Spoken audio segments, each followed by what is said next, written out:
anti-evolutionary person on sometime. Find one who's not insane, and I'll gladly have them. Yeah, well, that's the problem. You got to find one that's not insane while you have the conversation about it.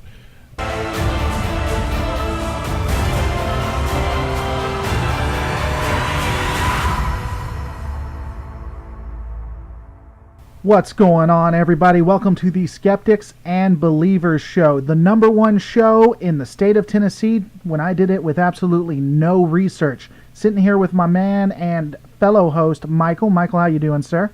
I'm very proud to be on the number one Sunday night show in Tennessee, hosted by two Caucasian overweight people.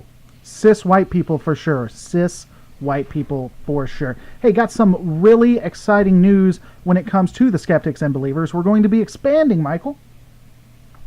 Well, yeah, Thanksgiving is this Thursday, so we will both be expanding. But seriously, folks, he'll be here all night, so tip your waiter and all that good stuff. No! We're going to be expanding outside locally. Next week, we're going to have the Murfreesboro Free Thinkers. We're going to be doing live venues. And hopefully, if everything goes to plan next year, that's all we'll do.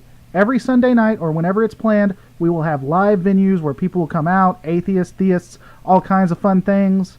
And Michael, you look so excited about this. I am thrilled beyond comprehension. I'm just not feeling well. Yeah, I worked so hard to put this together, and this is what I get. This is the things. So I tell you what, let's just jump straight up into it. We still have the coughing going on, so there's that. Let's jump straight into it. Let's talk about something fun. Let's watch a child's program and see what they're talking about when it comes to Donald Trump. So roll that footage for me, sir. A child's program? Yes, a YouTube child's program. You can see it in the comments below. Not the comments, the description. I'm bad at my job. The description below. Michael, roll it. Yeah, all right. On Tuesday, November 8th, 2016, we elected Donald Trump to be the next president of our country. I know you are sad and scared and confused. It's okay to feel those things. I have also been sad and scared and confused, even angry. I want to tell you the truth, that Donald Trump can be a mean person. The grown-ups who voted for him, they can be mean too. And the truth is that they probably will not stop being mean anytime soon. Well, that was a video.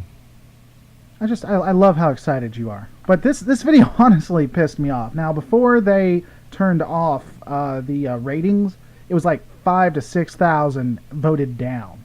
Mm-hmm.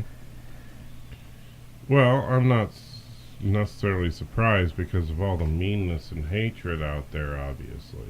Because, now I know you refer to this as brainwashing. I mean, I don't know who seriously watches this channel.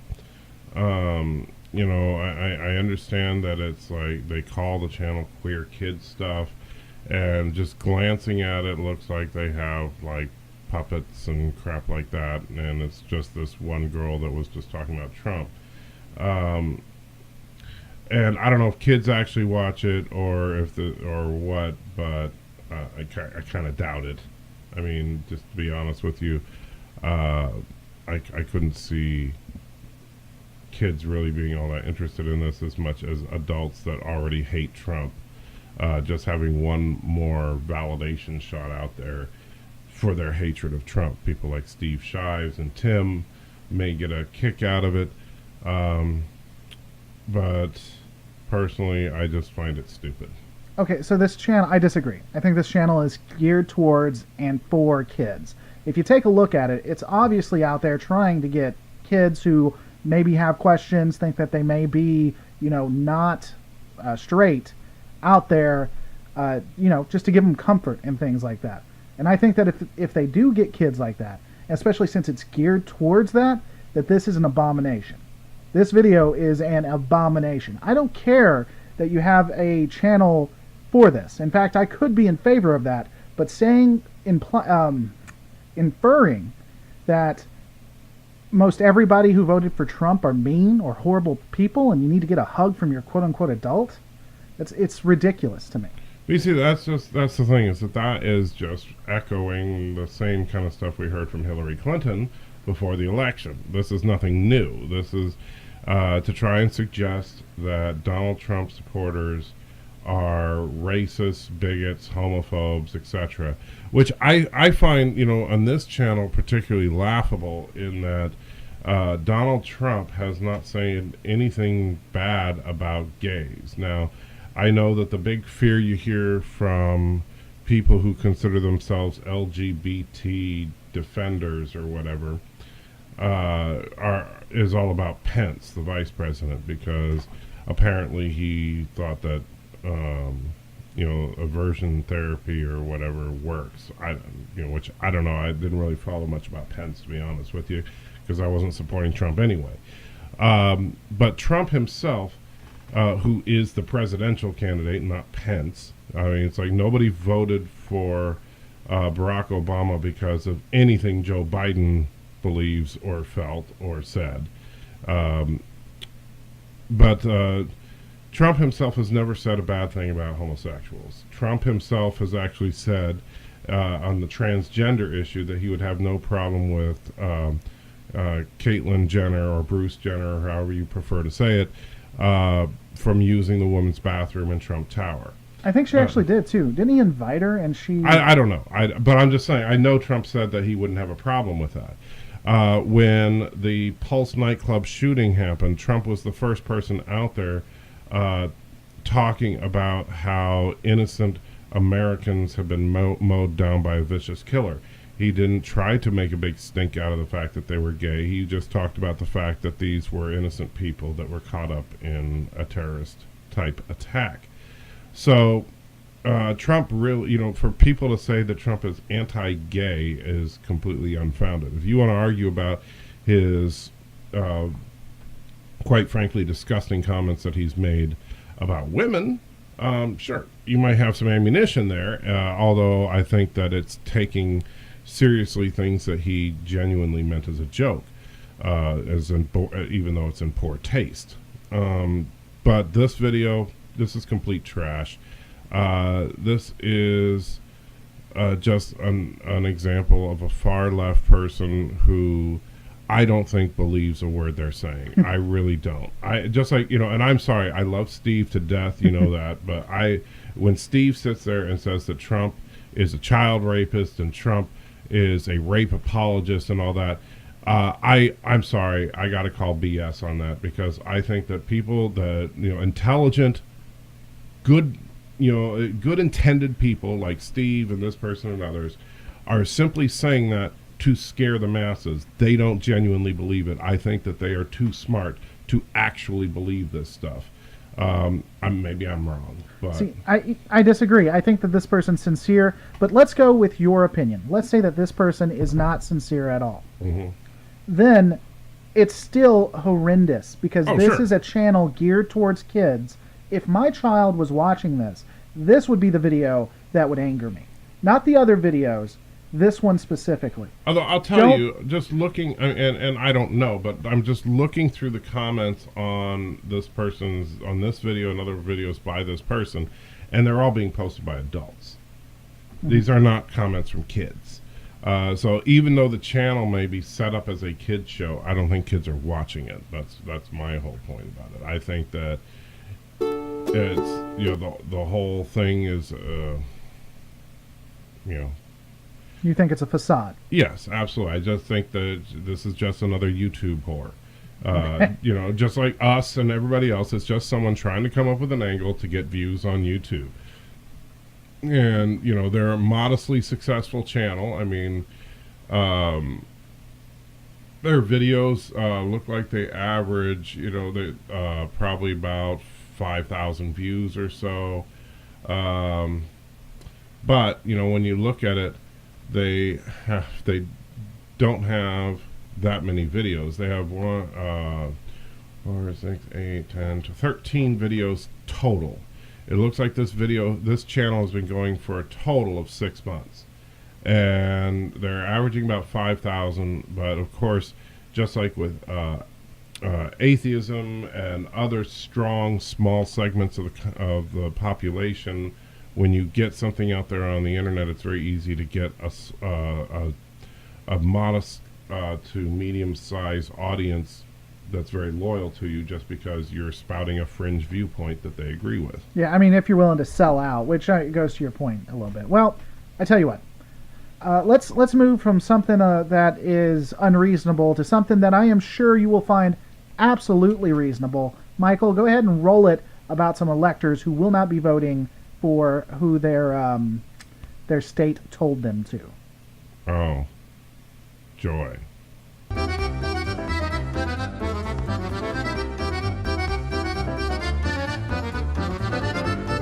All right, so are you convinced now? Do you think that these two guys are going to do a revolution? Are we not going to see Trump? Well, so the general gist that I got here is we have two people who seem to be wanting to support a non-Trump conservative candidate. And they threw out like Kasich as a suggestion. The problem is that both of these guys, one of them is from the state of Washington, the other is from the state of Colorado. Both states went for Hillary. So are they going to be able to hurt Trump? No, because they're not. They could technically, I guess, give Hillary a couple less votes, or give John Kasich a couple of votes when he didn't earn any for being on the ballot. I do, and I know you and I have thought about this before. I do tend to support the elimination of the Electoral College completely, because I don't like the idea of some 500 odd people picking the United States president, and they could completely, and these two are endorsing throwing out the vote from their respective states completely and just voting for who they personally want as president. That is at worst or at best a dereliction of duty. Well, what's funny is I love how apparently the founding fathers absolutely were without fail the geniuses that they claimed for them to be. I mean, it's funny to me because there are things that existed when the founding fathers were there that they disagreed with, like, for instance, slavery. Well, but here's the thing: whether or not you want to argue with how smart the founding fathers were, they did come up with the Constitution, which is a brilliant document. But they're not infallible. No, they're not infallible. Is what I'm saying. Obviously, they're not infallible. But the idea of the Electoral College, I can kind of understand. The basic concept is to try and make sure that states with low population actually get a little bit of a say. The interesting thing is that in the modern landscape, because of the fact that urban areas are almost always Democrat and rural areas are almost all Republican, the Electoral College works to the advantage of the Republican Party. Because of the fact that low population states, in other words, rural areas, get a little bit more voting power than highly densely populated areas like California, New York, etc., which are obviously Democrat. So it does work to the advantage of the Republicans, but I would still say I'd rather see a straight popular vote, because in the modern era, I don't see a purpose for it. I think that, if at this point we've become so divided as a nation that, where we've now had twice, James, in this century, and this century is only 16 years old, where a Republican president lost the popular vote and won the election based on the Electoral College. Yeah, but the Electoral College is what gives the Republicans a fighting chance. I think that if you remove the Electoral College, then it's going to always go, or almost always go, Democrat. Well, I disagree in that and I do believe that the Obama legacy, as far as, if let's say that Hillary had won and she continued with Obama's basic policies moving forward, Obamacare continues to roll on. Healthcare premiums continue to go up. The big penalties and taxes that we haven't seen yet under Obamacare begin to kick in, and people really begin to feel it. Then I think that if that would mean that in 2020, there's no way in heck that Hillary gets reelected. I think that people do feel the pain of these policies eventually.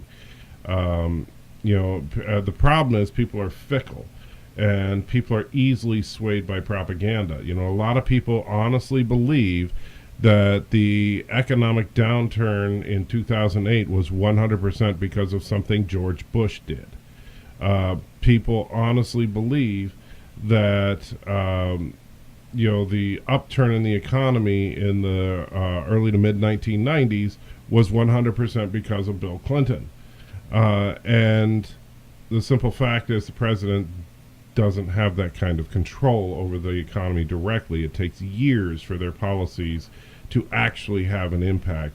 And the economic downturn, for example, that happened in 2008 was the result of 20 plus years of the federal government tinkering in the real estate market, both liberals and conservatives. This was not a one party or the other's fault. But I do think that because of the slow growth we've had since that downturn, and the fact that we are literally right on the cusp of having Obamacare really start to penalize people, that even if Hillary had won, she would have been a one-term president. I don't know. I think California and New York prove you wrong, given what goes on in Oregon. Given what goes on there, you came from Oregon. You know how bad it's there. Yet they always go blue. And for those who are watching, we're trying out new things to get this blasted audio working. And so Michael is to my left, which he's normally not, and I'm to his right, which is why we keep glancing at each other, because I know that's going to be in the comments. But again, Oregon always goes blue, and those policies don't work. Well, the problem is that they were, and this is an ongoing problem with politics in this country and the federalized system. And why, in part, that I'm a libertarian, that I believe in minimalist government.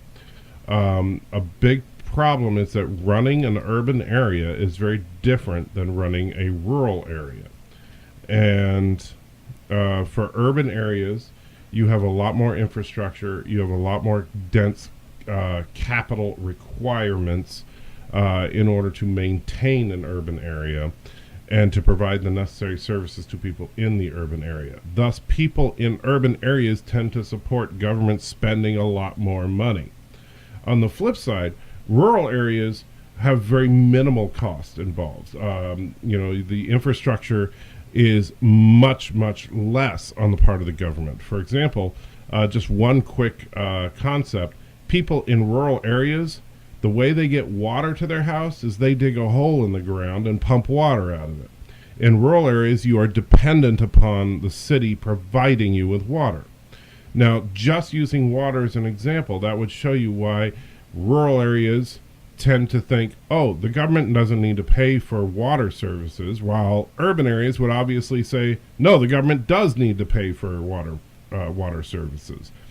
And this problem, this divide between the difference between the economics of rural and urban, the social differences between rural and urban, all of that has created this divide in this country to where when you mention Oregon, the reason Oregon always votes blue is not because Oregon is a blue state. Just like most of the states that are quote-unquote blue states, Oregon has two major population areas that vote blue, Portland and Eugene. That proves my point, though.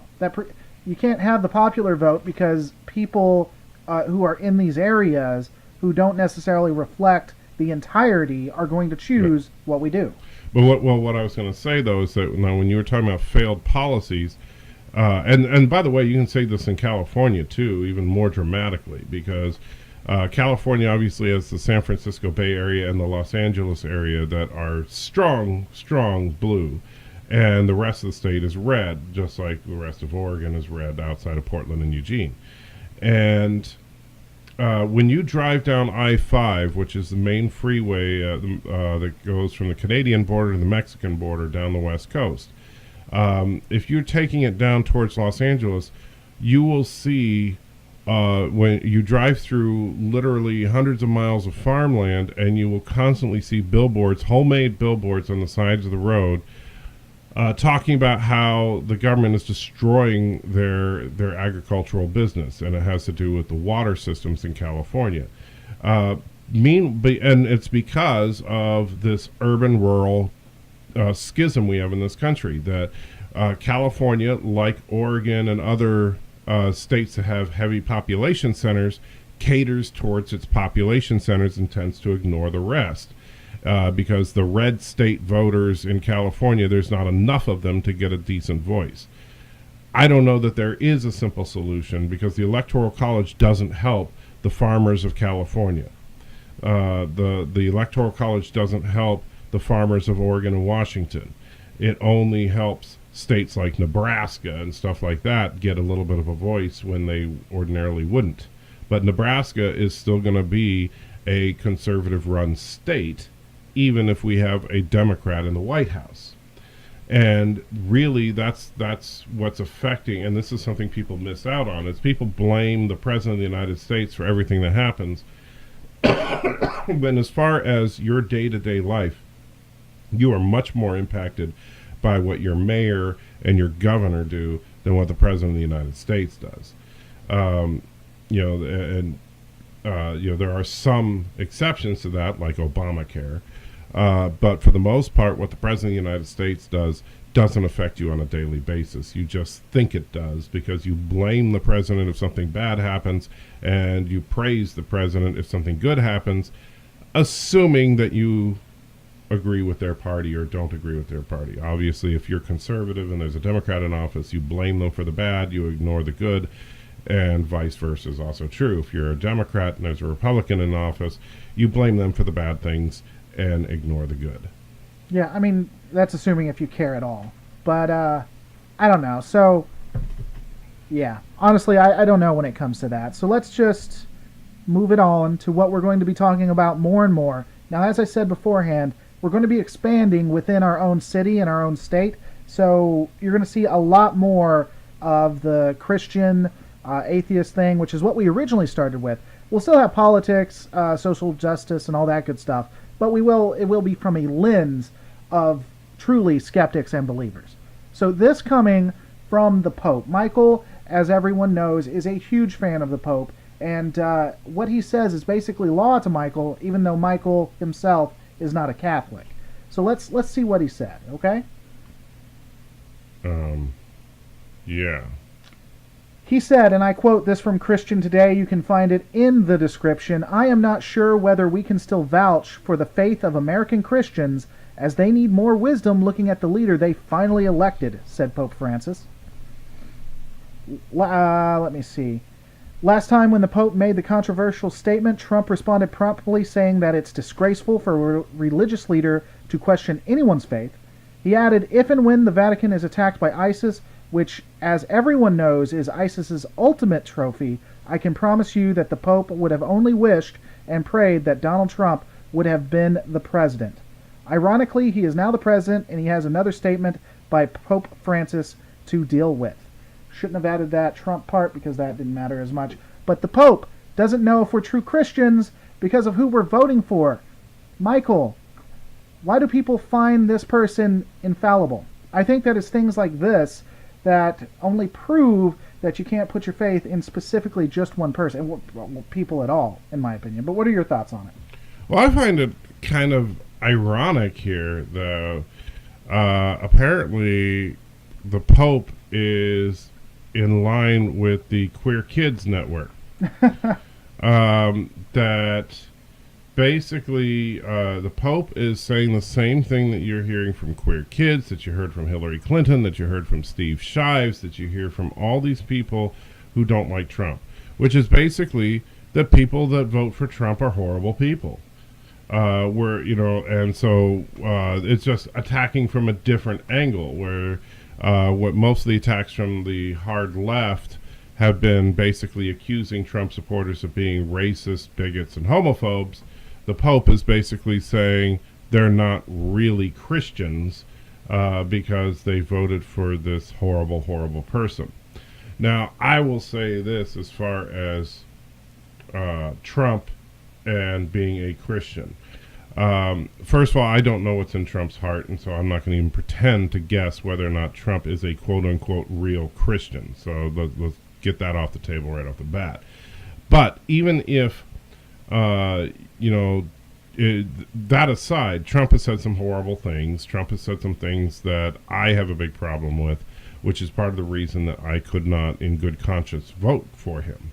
And a pastor at our church, and I know I quoted him before a couple of times on this show, but he pointed out that for people who vote, if you're voting for the lesser of two evils, you are still voting for evil. And so you need to be very careful about who you vote for, which is why I voted for neither Hillary Clinton nor Trump. I voted for Gary Johnson because I supported what he had to say more than any other candidate.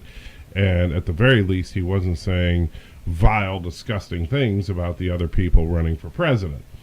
But the Pope's statement, on the one hand, I mean, Francis can certainly have his opinion. If he wants to say, hey, I wish Hillary would have won, I wouldn't have a problem with that. But the idea that he is going to say that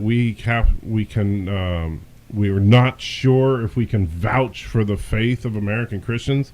So what's he going to do next? Is he going to excommunicate the entire American wing of the Catholic Church? Yeah, so here's my thing, and it's why I said, how can you... Obviously, he is a national leader, a governmental leader, who hasn't been in the U.S. or looking at the politics or even really looking at the candidates. So my point to that is, even... I think he has. I disagree. I think this shows that he has not. I also think that if you look at the policies of Trump versus Clinton, Trump lines up more with what the Catholic Church wants to happen than Hillary ever did. Well, in some ways, yes. In some ways, no. But I don't think that either the Republicans or the Democrats really line up with the Catholic ideology pretty well. But I do think that because Francis has, he's visited Mexico, he has a soft spot for Latin Americans, and he believes, and I think in a sincere way, he genuinely believes that since the United States is a rich country and most of Latin America is poor, that we should welcome them into our country with open arms, and because that is the Christian thing to do. Now, and I can certainly understand that perspective.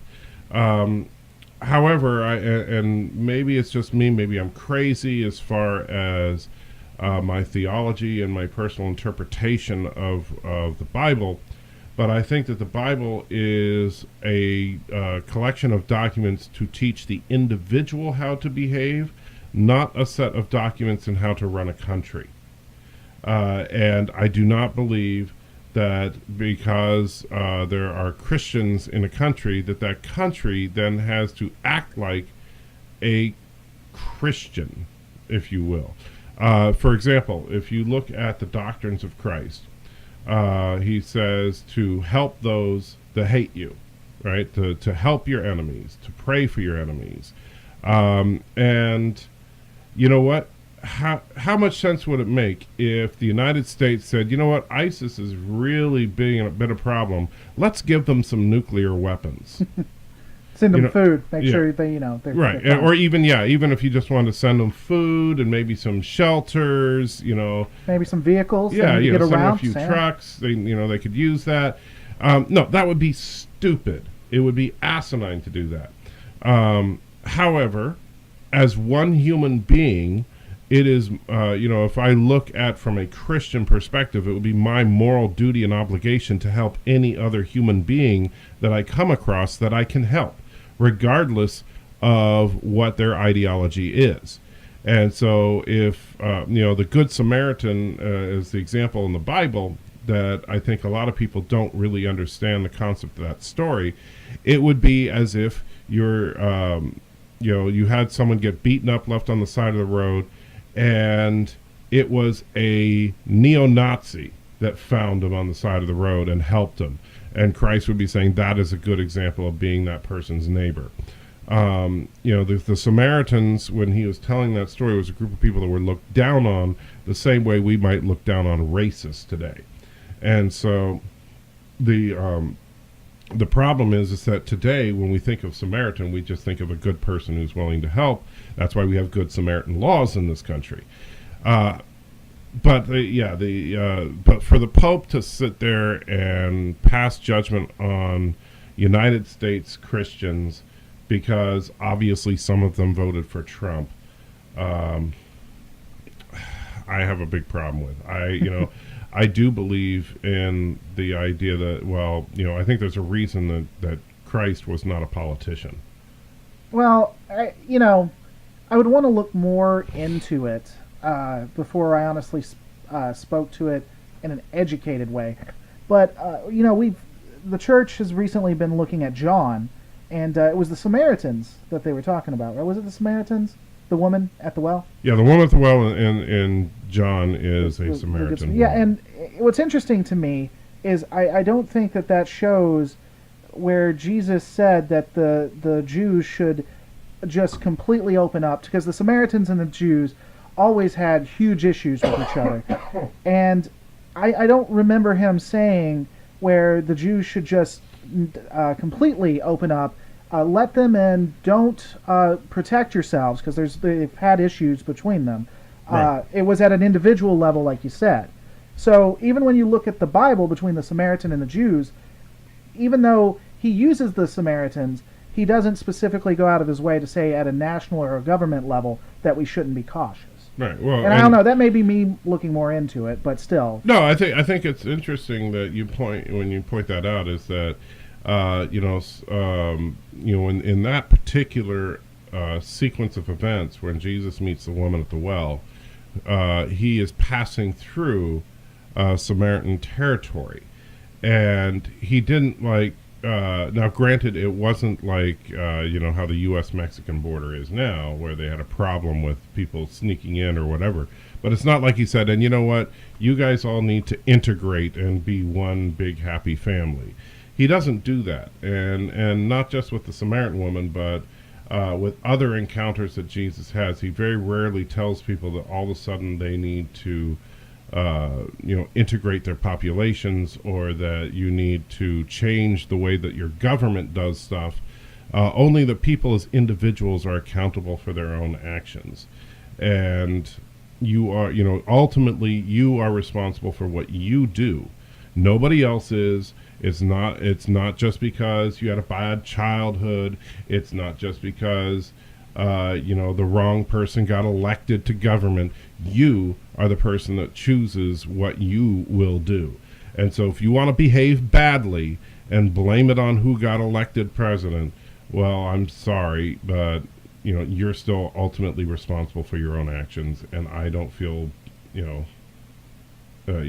I don't feel your pain, so to speak. I think that this kind of incessant complaining about people who voted for Trump.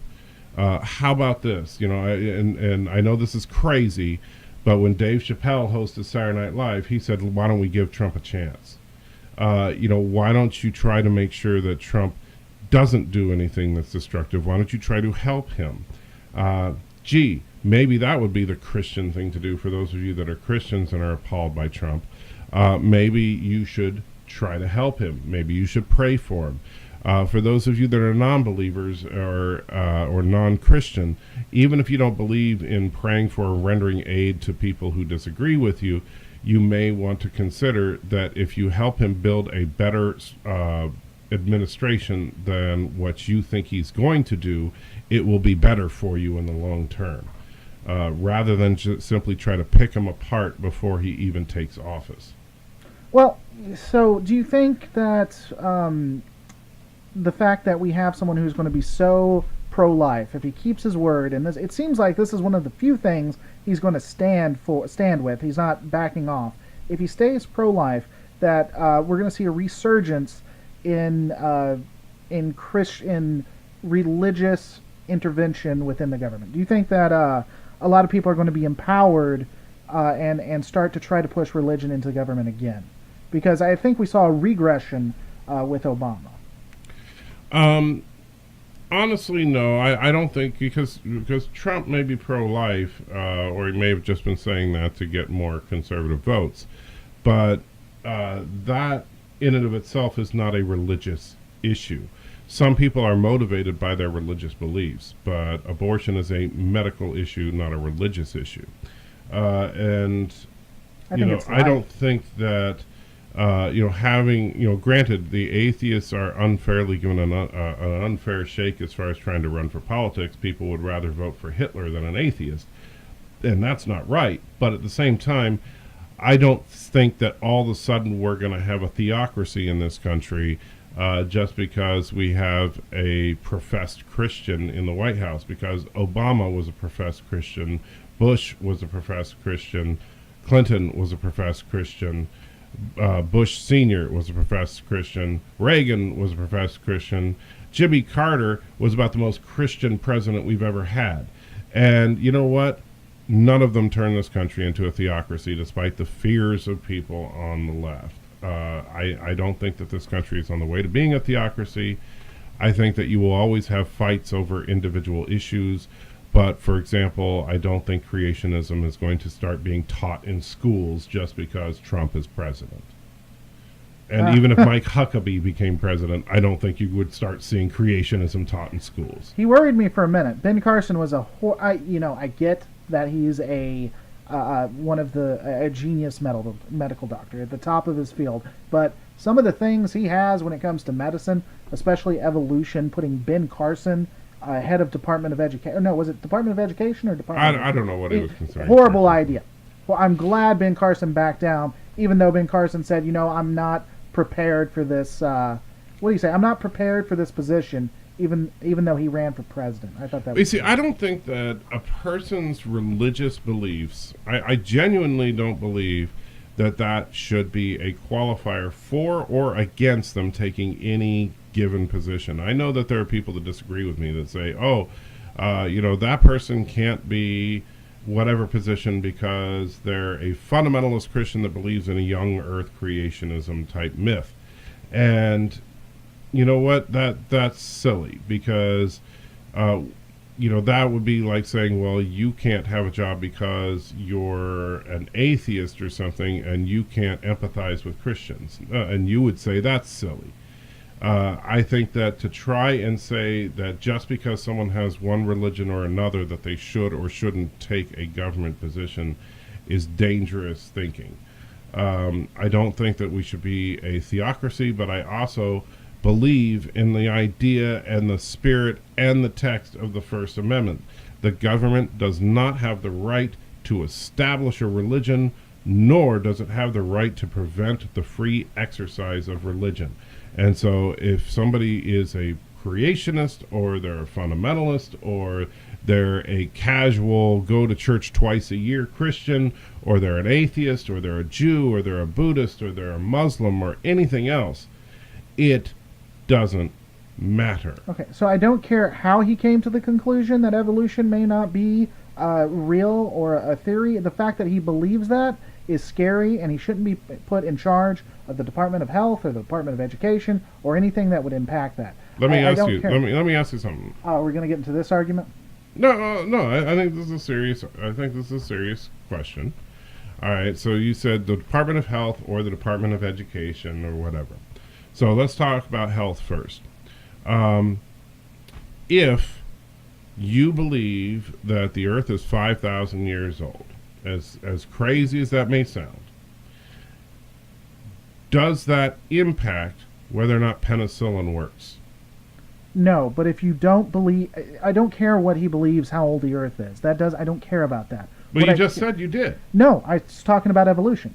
Evolution can still exist in a young Earth model. If you don't believe in evolution, does that change the effectiveness of penicillin? It does if you reallocate funding so that the research into how evolution works, or if you reallocate it so that I don't think that healthcare I think and evolution are, if you're talking about, how do you think drugs work? That's exactly how we've defeated AIDS. I mean, for the most part, is because we've used how evolution works and the AIDS virus to effectively minimalize it to a point where you can have sex with someone. Now I gotta say, I think you're talking out of your butt there. I'm not. I would, because as much as AIDS, the cocktail of drugs that they use to try and counter HIV is not a direct result of evolutionary biology. It's not that they said, "Ooh, here's how AIDS evolved, so how we're going to come up with something that's going to stop it." Defeating it, absolutely it is. I will be happy to show you the YouTube channel and the research behind it. I'm sure there's plenty of YouTubers that would argue about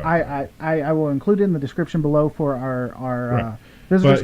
Would you like me to explain how it works for how it works evolutionarily? Okay, so since you're an expert on the AIDS cocktail, go ahead. Do I have to be an expert to know how it works? Well, no. Well, let me hear it. Okay, so we both agree that one of the issues with AIDS is that it changes from host to host, and it changes over time within the host, which makes it deadly and hard to counteract. Okay? Okay. Now, I'm not an expert, so I'm not going to get everything exactly 100%, but I'll give you the too long didn't read, and I'll be happy to provide you with... Well, let me ask you, do you think that... Okay, now Ben Carson doesn't believe in evolution. Do you think he does not believe viruses mutate? Being a neurosurgeon, do you really think he doesn't believe viruses mutate? I think that if he doesn't believe that if we didn't use our knowledge of evolution, we never would have gotten to where we are with I'm HIV. asking, yeah, so you think that one of the top neurosurgeons in this country doesn't believe that viruses mutate? I think that one of the top neurosurgeons in this country said that he doesn't believe in evolution, and our knowledge and understanding of evolution is how we've gotten to the pinnacle.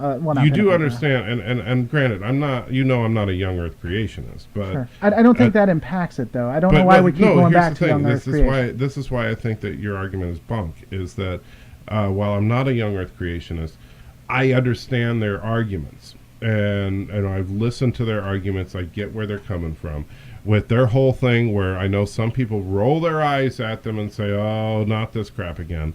But when they talk about macroevolution versus microevolution and that kind of thing, where they believe in mutation, they believe in change over time, but they do not believe that a dog will ever eventually not be a dog. That's where they draw the line. I don't think that an animal will over time mutate to become a totally different type of animal. It's not that they don't believe that dogs will get bigger, get smaller, get longer, shorter tails. That's not that they don't believe that viruses will adapt. It's not that they don't believe that various species have adapted. It's that they don't believe that species will eventually become completely different animals. That a bird will always give birth to a bird, and that's the terminology that they themselves like to use. Now, given that, you can believe that 100%. You can believe with absolute sincerity that a dog will never, ever mutate into a non-dog creature, and that a bird will never, ever mutate into a non-bird creature, and still believe in the principles that you're talking about as far as viral adaptation and those types of things, and any type of medicinal work that we do in the modern era. Okay. You can absolutely rectify that. First, I don't think that if you believe in young Earth creation, that you automatically won't believe in evolution. So that would be the first thing I'd say. But I'm just going by the arguments that I've heard from your young Earthers that are anti-evolution. Okay. Well, I'm just saying I don't know if it's because it's a young Earth. I think that that's going off the hinges. But let me ask you this: do you think it has to be one? The truth is important. Right? We would both agree with that. So if evolution exists to the point where an animal eventually becomes an animal that is distinct from the original animal, it'd be important to know that. Right. Well, where the young Earth, and I think we should try to get a anti-evolutionary person on sometime. Find one who's not insane, and I'll gladly have them. Yeah, on. well, that's the problem. You got to find one that's not insane, willing to have the conversation about it. But I can understand some of their points because, for example, you can demonstrate genetic mutation. That's obviously documented fact. You can see it and you can even, to a certain extent, show speciation, where animal mutates to the point where it is no longer genetically compatible with the original animal that it was mutated from. Obviously over many generations. Usually a single generation mutation wouldn't do that. But what you can't show, and this is where they love to draw this line because they are technically correct about this, you cannot demonstrate a dog ever mutating to a non-dog, a bird ever mutating into a non-bird. Now, we can look at the fossil record and argue about that, but they'll just deny it, and we can go back and forth and never get anywhere. What they would look for is that because we can demonstrate in a laboratory, we've shown how we can mutate this virus into a no longer compatible virus, but it's still a virus. And that's exactly what they would say, is that, well, it may no longer be compatible, it may technically be another species, but it's still the same kind is the term they like to use, because that's the term that's in the Bible, at least in the English translations of the Bible. And so they, and they're correct in that we have, at least to the best of my knowledge, and, hey, if there's some guy out there or some girl out there that is an expert on evolution and you can show me this, I would love to see it. But I've never seen it demonstrated in a laboratory that we've been able to get mutations to go from one type of animal to a completely different type of animal. Whether it be, and I obviously I know I say the dog thing, but something like going from a dog to something that is distinctly a non-dog animal. Well, it can still be a mammal, but, not a dog. So the problem with that is our lifespans, and right. I agree, but I think that if evolution is true in that way, there would never be a way to prove it because we just don't have the technology to make it quick enough to change it, because it took millions upon millions of years right. For that to occur. Or if you're a young Earth creationist, when everything was created, evolution appears to have been jump-started at that point, which is why I think that you can be a young Earth creationist and still believe in macroevolution. Well, the problem that they run into, though, is that because if you want to take everything in the Bible completely literally, which is crazy, but if you wanted to do that, then you have to do certain, like, for example, in Genesis, it mentions that God presented all the various creatures of the earth for Adam to name, right? Now, let's be realistic here. There are millions of species of animals on this planet. Did God spend 30, 40 years just trouncing these animals before him and having him name every one? Or was, so even if Adam was a literal person, and I'm not arguing that he was or he wasn't here. I mean, that's an argument we could say for another time. But if Adam was a literal person, if the Garden of Eden is a story about two actual people that existed, that doesn't necessarily mean that God, paraded in front of him every creature that existed on the planet. So you have to understand that not everything in the Bible is going to be 100% literal. But if you are a young Earth creationist, you basically, the main argument is, well, the Bible's the Word of God and is 100% literally true. And therefore, when, God created the earth in literally 6 days, on the sixth day he created man, and then even though the telling of Genesis 1 and Genesis 2 are a little bit different, they say that first man was Adam, and that Adam and Eve had some kids, and then their kids went off to a city. Yeah. But, you run into some problems, but they basically gloss over the problems, or they come up with creative ways around it. I'm sure you've heard arguments from people like Kent Hovind and stuff where they suggest that the earth was surrounded by a shell of ice, and that when the flood happened, God basically melted the shell of ice, and this ice created huge atmospheric pressure, which is the reason why dinosaurs grew to be so big, and the reason why people lived to be 900 years before the flood. And as big as dinosaurs and all kinds of... Yeah, and so, I mean, they have all sorts of interesting ideas there, none of which seem very practical, but they're basically just trying to come up with a way that the Earth could be 5,000 years old. Well, but I don't think Ben Carson, in believing that the Earth is 5,000 years old, is no longer means he's not qualified to be the Secretary of Health or what, or the whatever it is, the Department of Education. Okay. So, here's what I'll say. Again, you keep bringing it to the creation thing. Maybe that's where he got it from. I don't care what you believe.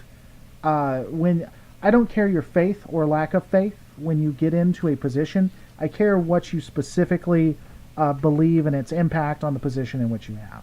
To finish out what I was saying, I'll still include the resources below. Based on what you've told me, Michael, I don't think it's impactful because I think you made a good argument. But when it comes to HIV or AIDS, what they did was they identified... So one of the problems with HIV or AIDS, and they're different things, I get it, is that it changed from host to host and then even over time in the host. Right. Every time you had a new virus, it changed. It's a very unstable virus, so it mutates a lot. They identified 3 different parts or 3 different receptors that had variable changes within the virus itself. So every time it changed, there were 3 things that had a very low percentage of changing and almost statistically no changes at the same time. So 1 or 2 might change, very unlikely all 3 change at the same time. Statistically improbable.